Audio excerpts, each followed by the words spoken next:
नमस्कार। कार्यक्रम अलग धारमा यहाँलाई हामी हार्दिक स्वागत गर्छौँ दर्शक। हो दर्शक,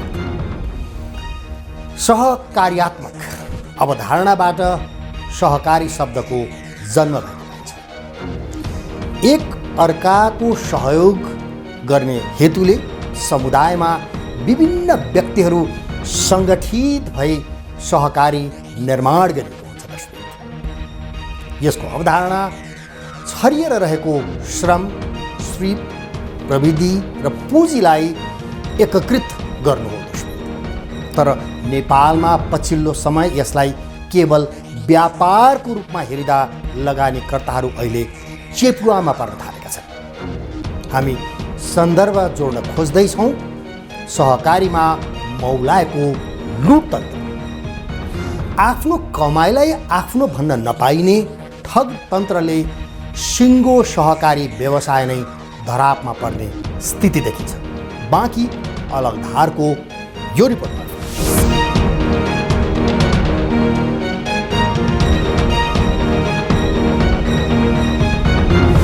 सिभिल सहकारीले लगानीकर्ताको बिल्लीबाठ बनाएको छ। सहकारीमा पैसा बचत गरेर आफूलाई सङ्कटको बेला सहयोग हुने अपेक्षा गरिएको भए पनि सहकारीको चरित्र ठ्याक्कै उल्टो देखिन्छ।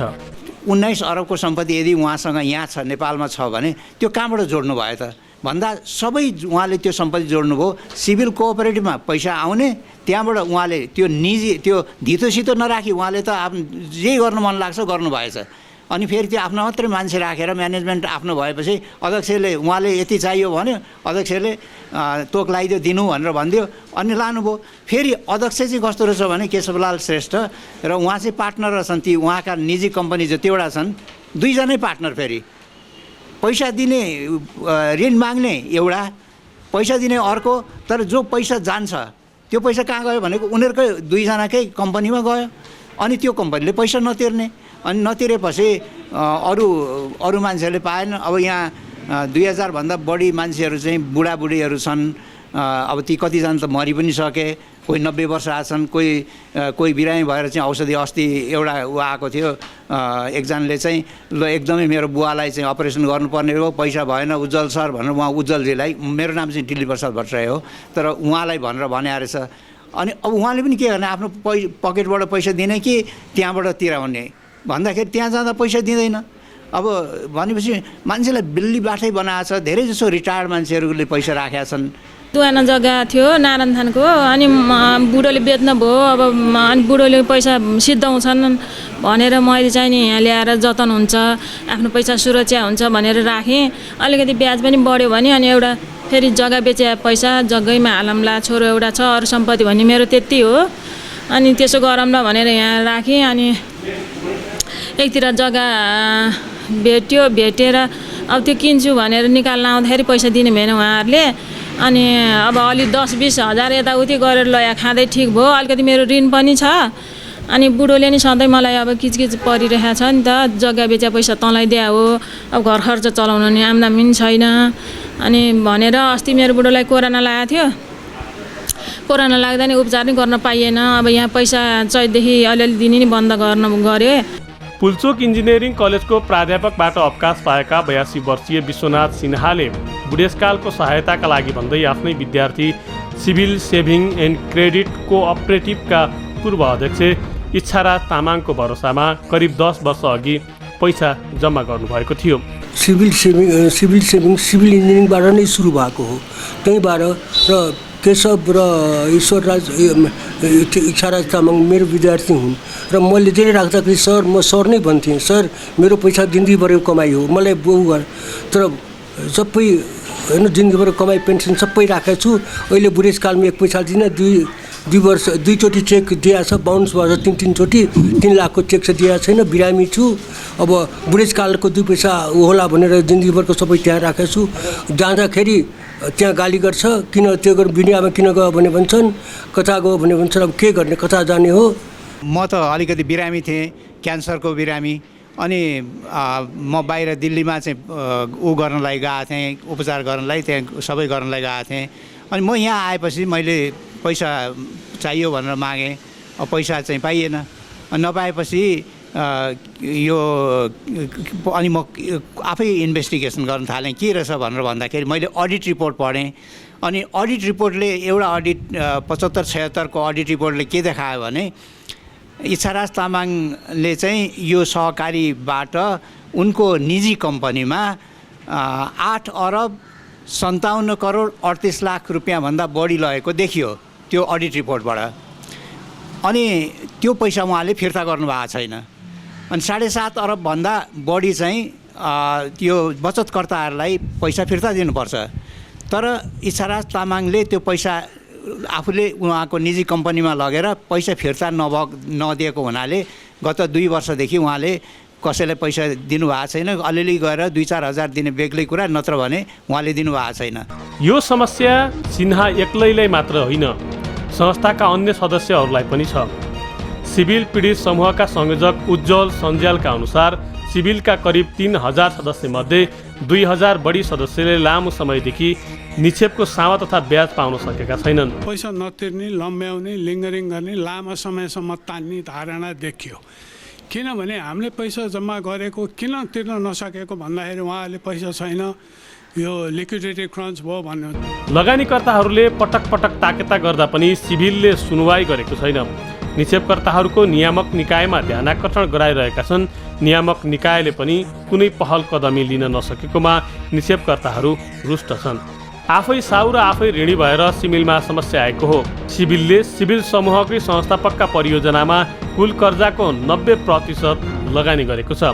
ब्याज पनि नतिरेपछि पुँजीकरण भइरहेको छ, जसले गर्दा निक्षेपकर्ता झन बढी चिन्तित बनेका छन्। सिभिल होम्सलाई लगानी गर्दा कर्जा सुरक्षाका लागि धितो मूल्याङ्कन समेत गरिएको छैन। धितोको कैयौँ गुणा ऋण प्रवाह हुनुका साथै दृष्टिबन्धक समेत नराखी कर्जा प्रवाह भएको छ। तत्कालीन समयमा कार्यरत अधिकांश कर्मचारीहरूले सञ्चालक समिति र ऋण उपसमितिले मनोमानी ढङ्गले ऋण लगानी गरेको र त्यसमा कर्मचारीको शून्य भूमिका रहेको भन्दै ध्यान आकर्षण समेत गराएका थिए। हो दर्शक, यो सिभिल सहकारी केवल उदाहरण मात्र हो। सहकारीमा पछिल्लो समय लुटतन्त्र नै मौलाएको छ। सोझा जनतालाई फसाउने र अल्पत्र पार्ने गरेको पाइन्छ।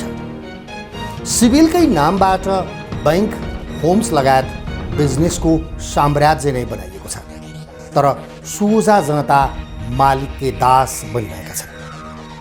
आफ्नै पैसा उपचारमा समेत का लागि माग्दा समेत पाइँदैन। दर्शक, बाँकी अलग धारको यो रिपोर्ट।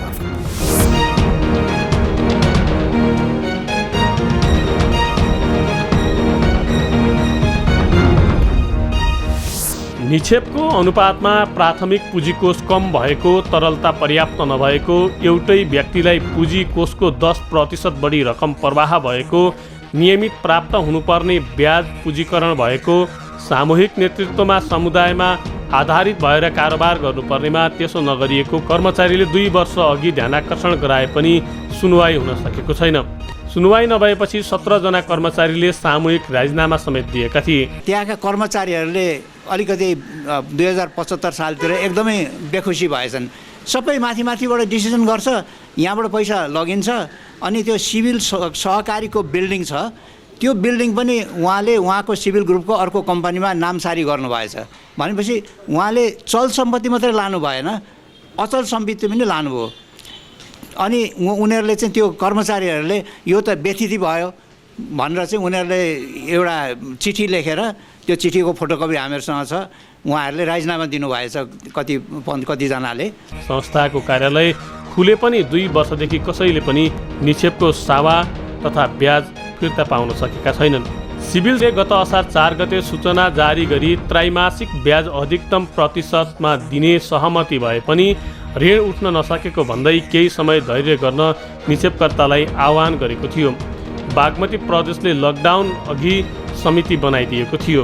सिभिल सहकारीको समस्या देखिएको हुनाले होइन, सिभिल सहकारीमा के भएको छ भन्ने विषयमा सिभिल सहकारीमा केही निक्षेपकर्ताहरूको निक्षेप फिर्ता गर्न नसकेको अवस्था सिर्जना भएपछि हामीले सिभिल सहकारीलाई निक्षेप फिर्ता गर्नुपर्छ भन्ने हिसाबले के कसो भएको त्यसको जवाब पनि दिने र राखेको निक्षेप समय फिर्ता गर्नुपर्छ भनेर विभिन्न समयमा हामीले पत्राचार गऱ्यौँ।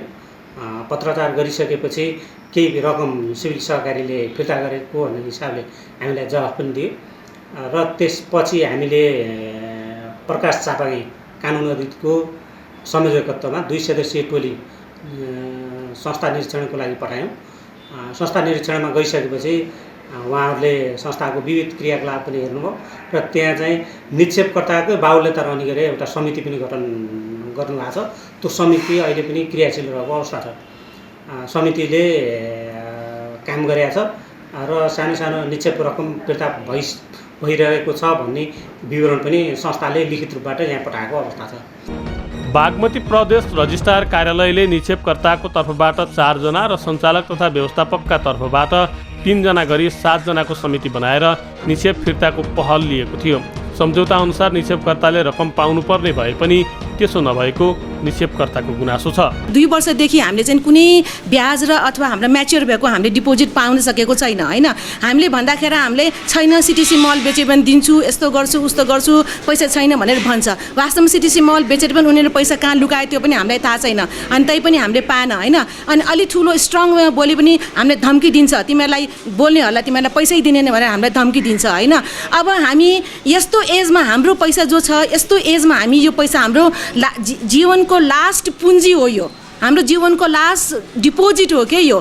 बागमती प्रदेश रजिस्ट्रार कार्यालयले सिभिल ग्रुपका संस्थापक इच्छाराज तामाङको रियल इस्टेट व्यवसायमा 6 पटक गरी 8 अर्ब 57 करोड 38 लाख रकम ऋण प्रवाह भएको छ। निक्षेपकर्ताहरूले नेपाल राष्ट्र बैङ्कका गभर्नर महाप्रसाद अधिकारीलाई निवेदन लेख्दै ठगी गर्ने र बचतमा रहेको पैसालाई जथाभावी प्रयोग गर्ने, चाहिएको बेला फिर्ता नदिने, सहकारीको अचल सम्पत्तिको समेत नाम सारी गरी लैजाने काम भएको भन्दै संस्थाको निरीक्षण तथा हिसाब किताब जाँच गराइदिन अनुरोध गरेका थिए। सिभिल होम्सले ब्याज समेत तिरेको छैन। निक्षेपकर्ताहरूले ब्याज समेत पुँजीकरण गर्दै लैजाने र घर जग्गा देखाएर ठग्ने मनसाय बनाएको भन्दै सम्बन्धित निकायको ध्यान आकर्षण गराउन बाध्य भएका थिए। तर उक्त निकायले हालसम्म पनि छानबिन गर्न सकेको छैन।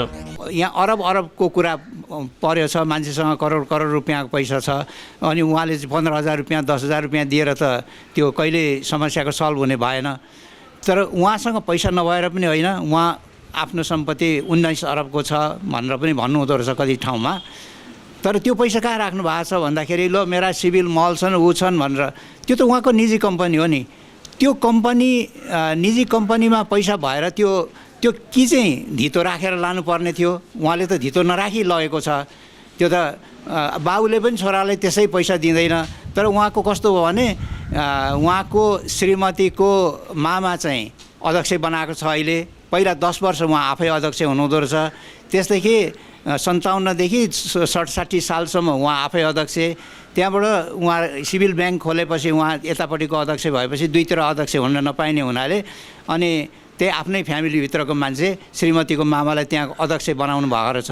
2690 सदस्य बचतकर्ताले 7 अर्ब 51 करोड निक्षेप जम्मा गरेका छन्। अहिले ब्याजलाई पुँजीकरण गरिएपछि सिभिलको कर्जा 8 अर्ब 57 करोड 38 लाख पुगेको छ। निक्षेपभन्दा कर्जा बढी हुनु सहकारीमा अति जोखिम मानिन्छ।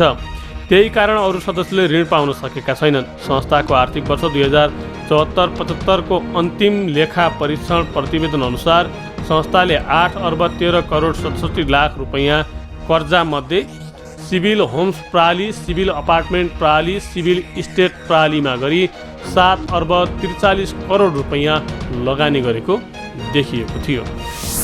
काठमाडौँमा सहकारी खोल्ने र सर्वसाधारणलाई ठग्ने संस्कार नै बनिसकेको छ।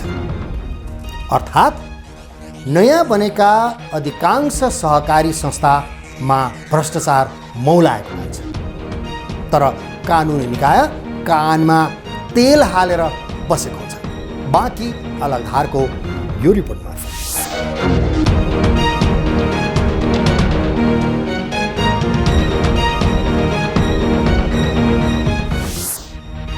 ललितपुरको गुडविल बचत तथा ऋण सहकारी संस्थाका अध्यक्ष दिवाकर श्रेष्ठले 60 करोड रकम आफै चलाएर तिर्न नसकेपछि फागुन 9 गते संस्था बन्द गरी अध्यक्ष श्रेष्ठ फरार भएका थिए। 70 करोड ऋण प्रवाह भएकोमा अध्यक्ष श्रेष्ठले 60 करोड रकम हिनामिना गरेपछि सर्वसाधारणको 80 करोड निक्षेप जोखिममा परेको थियो। 2065 सालदेखि सञ्चालनमा आएको आनन्दनगर बचत तथा ऋण सहकारी संस्थाका निक्षेपकर्ताले गत वर्षदेखि बचत फिर्ता पाएका छैनन्। नियामक निकाय विभाग, प्रदेश र स्थानीय सरकारले सहकारीको प्रभावकारिताको अनुगमन गरेका छैनन्, जसले गर्दा सीमित सञ्चालकको मनोमानी बढ्दै आएको छ। अधिकांश संस्थाले सहकारीका मूल्य मान्यता र अन्तर्राष्ट्रिय सिद्धान्तको प्रयोग र पालना नगरी आफू खुसी कारोबार गर्दा सहकारीमा जोखिम बढेको हो। बैंक तथा वित्तीय संस्थाको नेपाल राष्ट्र बैंकले प्रभावकारी नियमन गर्छ। कुनै समस्या देखिए राष्ट्र बैंकले व्यवस्थापन तत्काल हातमा लिएर समस्या सल्टाउने गर्छ, तर सहकारीमा त्यस्तो समस्या आएको छैन।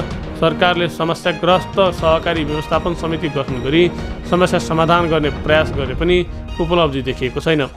गौरीबहादुर कार्की आयोग 2071 का अनुसार 152वटा सहकारीहरू समस्यामा रहेको देखिएको थियो। तीमध्ये सरकारले 12वटा सहकारी समस्याग्रस्त घोषणा गरे पनि समस्या सल्टाउन सकेको छैन। ओरिएन्टल सहकारीका पक्षमा सर्वोच्चले अनौठो फैसला गरेपछि समितिले त्यस कामबाट हात झिकेको हो। सहकारी ऐन 2048 बदमास गर्ने सहकारीलाई खासै कारबाहीको व्यवस्था थिएन, तर 2074 जारी गरेको सहकारी ऐन र 2075 जारी गरिएको सहकारी नियमावलीले बदमासी गर्नेलाई हदैसम्मको कारबाहीको व्यवस्था गरे पनि कार्यान्वयन भने हुन सकेको छैन।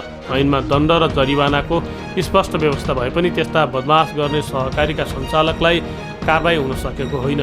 2068 सालमै एक कार्यदलले विभागको संरचनाले सहकारीको अनुगमन गर्न नसक्ने भन्दै छुट्टै संरचना बनाउन सुझाव दिएको थियो। विभागको क्षमता बढाएर तत्काल अनुगमन प्रभावकारी बनाउन सकिने सुझावमा भनिएको थियो, तर विभागले क्षमता बढाउन भने सकेको छैन। विभागमा कार्यरत 36 जना भन्दा बढी कर्मचारीहरूमध्ये पनि अधिकांश हाजिर गरेर घर फर्किनेको पाइप छ। विभागमा दक्ष कर्मचारी नहुँदा सहकारीमा समस्या तिउँछन्। विभागमा चार्टर्ड एकाउन्टेन्ट नहुँदा अलिअलि हुने अनुगमन पनि फितलो हुने गरेको छ। सहकारीमा धेरै विचलन देखिएको विभागका कर्मचारीहरू स्वीकार छन्, तर सहकारीका विकृति हटाउन नयाँ कदम चाल्न भने सुरु गरेको समेत देखिँदैन।